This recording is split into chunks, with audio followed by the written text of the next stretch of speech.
జగన్మోహన్ రెడ్డి కేసులు ఎదురైనప్పుడు స్పందిస్తున్న తీరు, మిగతా వాళ్ళ విషయంలో స్పందిస్తున్న తీరు మీద నేను చూశాను మీరు పెట్టింది పోస్టు.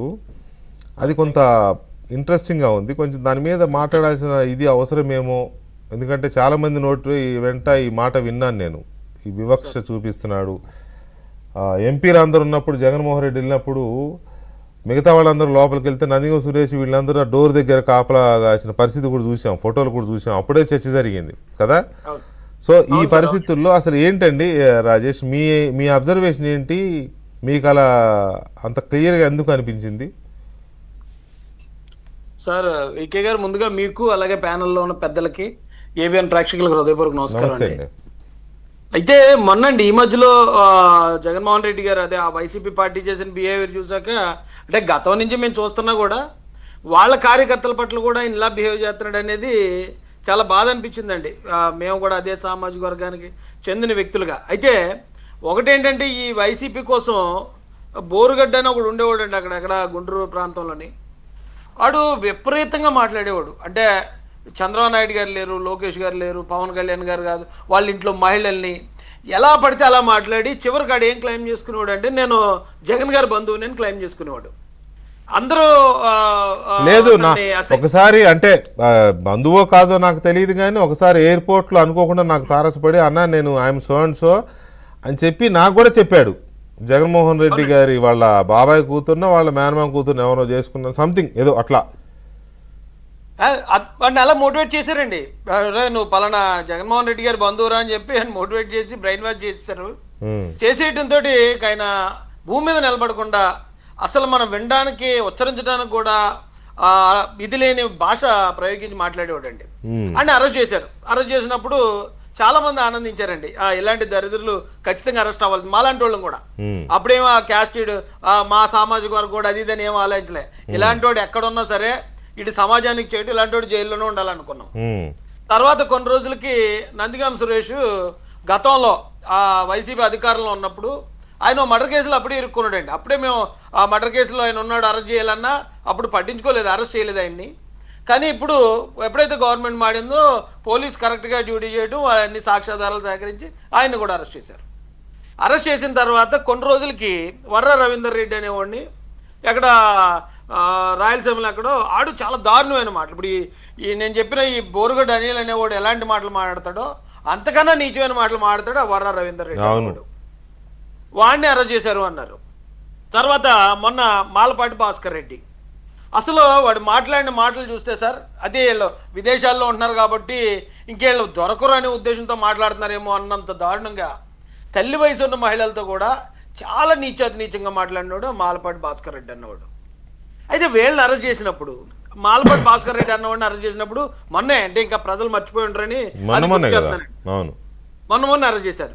అరెస్ట్ చేసిన వెంటనే మొత్తం ఎన్ఆర్ఐ వైఎస్ఆర్సీపీ నుంచి ఈ జగన్మోహన్ రెడ్డి గారి బంధువులందరూ మీడియాలోకి వస్తారండి. ఇక్కడ ఆంధ్రాలో ఉన్న పేటీఎం కార్యకర్తలు అందరూ పలానా భాస్కర్ రెడ్డిని అరెస్ట్ చేశారు, వాళ్ళ నాన్నగారు చనిపోతే వచ్చాడు కాబట్టి అతను అరెస్ట్ చేశారు అంటే అక్కడ కూడా సింపతి. అంటే శవం అంటే వీళ్ళకి దాన్ని ఏమనాలండి, శవం బాగా ఉపయోగపడింది, ఎప్పటి నుంచో ఉపయోగపడింది.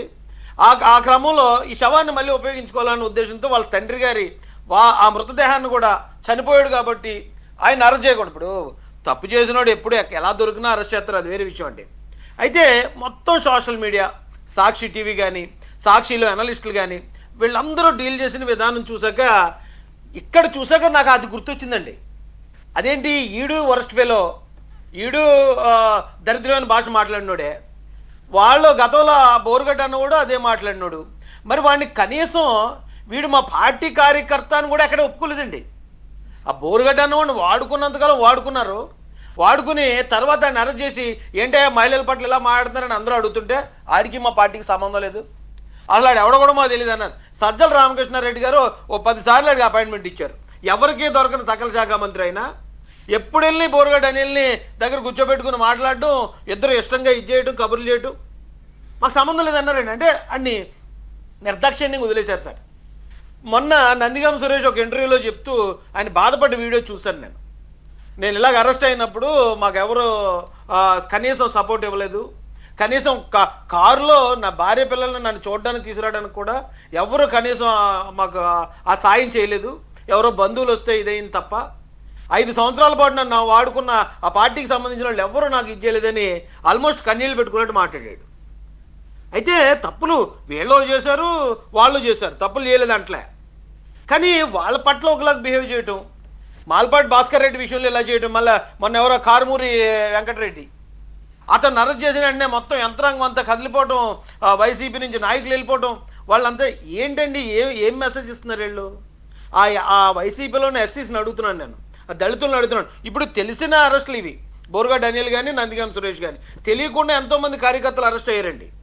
వీళ్ళ మోసంలో, వీళ్ళ మ్యానిపులేషన్ తోటి చంద్రబాబు నాయుడు గారినో లోకేష్ గారినో విచ్చలవిడిగా మాట్లాడి అరెస్ట్ అయిన వాళ్ళు చాలామంది ఉన్నారు. కనీసం సాక్షి మీడియాలో కాదు కదా, వాళ్ళ సోషల్ మీడియాలో కూడా ఇక పలానా చోట ఆ కార్యకర్త అరెస్ట్ అయ్యాడనే న్యూస్ కూడా లేదు. ఎంత దారుణంగా కళ్ళ ముందే ప్రవర్తిస్తున్నా నాకు బాధ అనిపించి రాశాను సార్. ఆ వైసీపీలో ఉన్న ఎస్సీస్కి, దళితులకి ఇప్పటికన్నా మీకు కళ్ళు తెరుస్తాయే లేదా? ఒక పక్కన ఒకే నేరం చేసే ఇద్దరిని 2 రకాలుగా ట్రీట్ చేస్తున్నారు కదా వాళ్ళు. వాళ్ళనేమో ఇమీడియట్గా లీగల్ వింగ్ అలర్ట్ అయిపోతుంది, కార్యకర్తలు వెళ్ళిపోతారు, నాయకులు వెళ్ళిపోతారు, వాళ్ళందరూ అక్కడ దగ్గరుండి అతను బయట తీసుకొచ్చేదాకా అక్కడ నిలబడి ఉంటున్నారు. వీళ్ళు అరెస్ట్ అయితే అంతే, ఆడెవడో మాకు తెలియదు. చూడండి,